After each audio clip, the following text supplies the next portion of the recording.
It's that time of year again, or should I say quarter, finals week. You just had 2 back-to-back finals that you've pulled an all-nighter to study for. It's 2 o'clock in the afternoon and you're wiped out from cramming your brain with biochemistry and calculus. And all you want to do now is get something to eat, go home, and sleep. On your way to your apartment, you pass an array of restaurants, from McDonald's all the way to Taco Bell, and everything in between. Now you have to make your decision on what you want to eat. You make your choice, go home, eat it, and crash for the day. Sounds like a simple thing, nothing to really think about. But have you ever thought about what fast food is and what effects it can have on your health? We all know that fast food is exactly what it says. Food that's fast. It is inexpensive food that is high in calories and low in nutritional value, and is something that you receive in 1 to 2 minutes. We all go and get some form of fast food whenever we don't feel like cooking, we don't have the time to cook, or we just crave it. But what can this do to our health as humans? In this speech, I would like to direct your attention to the dangers of eating fast food and persuade you to avoid it to the best of your ability. We learn from a young age about fast food. There are items on the menu that entice us to want the meal because it comes with a toy. Studies show that children around the age of 4 are the first ones exposed to fast food. This happens due to the fact that commercials for fast food restaurants are aired more on channels that children of preschool age watch. Studies also showed that children who had a higher TV consumption also had higher fast food intakes. This reason being that when children are exposed to fast food commercials, it gives them the desire to want to try these new products and ask their parents to buy it.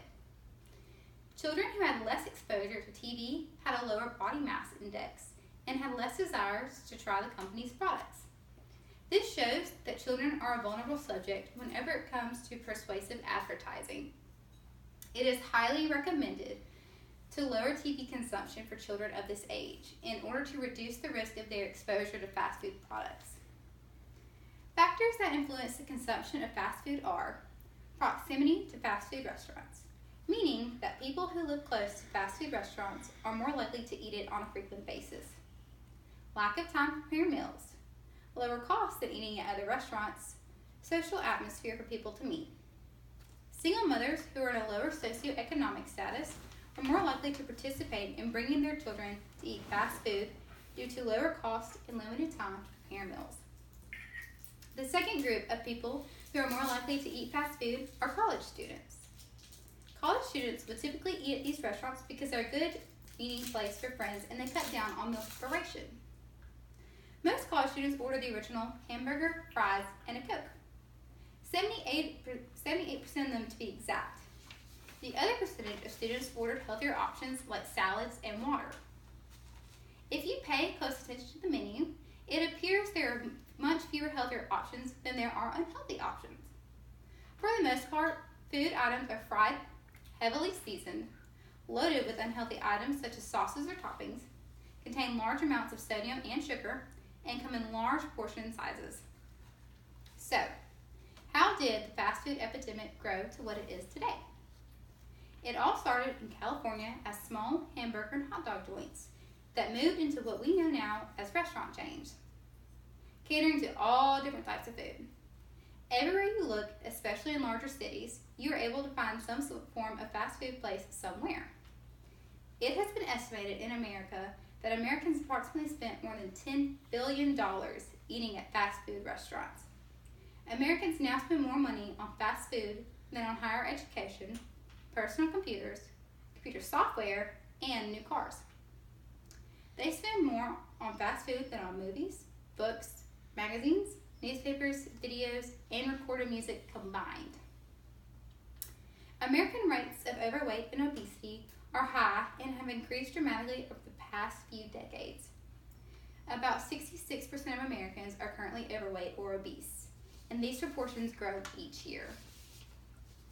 There are multiple contributing factors, including frequent fast food consumption, which is associated with high-fat diets and high body mass index, or BMI, as well as reduced vegetable, fruit, and fiber consumption, as well as lower physical activity.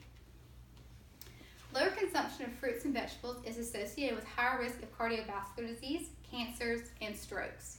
which are the 3 leading causes of death in the United States. Recent research has attempted to elucidate the interaction between these factors and identify causation for these trends.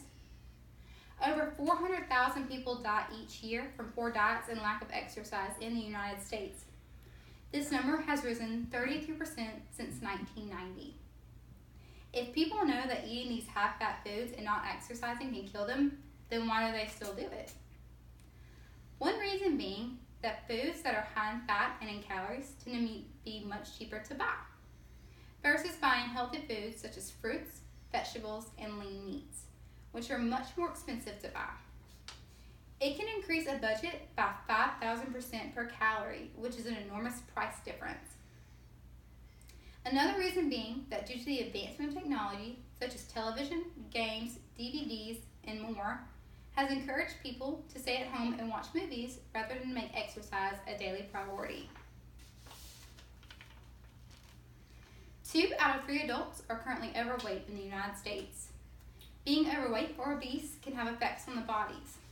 Some of those effects include depression, digestive issues, heart disease, stroke, type 2 diabetes, cancer, and of course, early death. Studies found that whenever people ate fast food more than once a week, the risk of obesity drastically increased.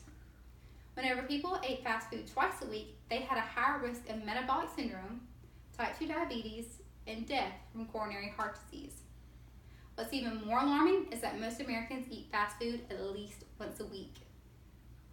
If the fact that consuming fast food can cause obesity, high body mass index, and future health risks doesn't scare you, maybe learning what really happens to our food before you eat it will.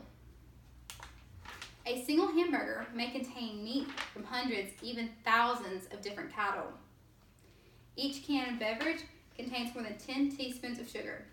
In case you're wondering what that looks like, this is it.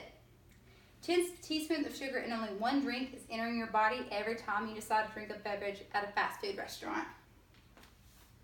The chickens in slaughterhouses are sometimes killed by being thrown against the wall or stomped on.